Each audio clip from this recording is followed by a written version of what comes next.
నేనేమంటున్నానంటే మొదటి ప్రాధాన్యత మనము కుటుంబానికి ఇవ్వాలని ప్రభుపేట కోరుచున్నాను.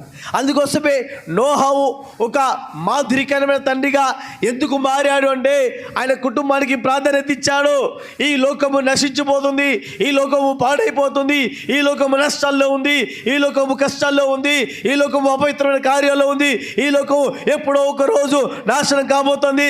కాబట్టి లోకం నుండి కాపాడు కోసము బిడ్డలారా మీరు బాగుపడండి, మీరు పాపాన్ని వదిలిపెట్టండి, మీరు ద్రోహాన్ని వదిలిపెట్టండి అని ఆయన బోధించి తన పిల్లలను రక్షించుకున్నాడు. చప్పలు కొట్టాడు గట్టిగా చెప్పండి హల్లెలూయా, హల్లెలూయా.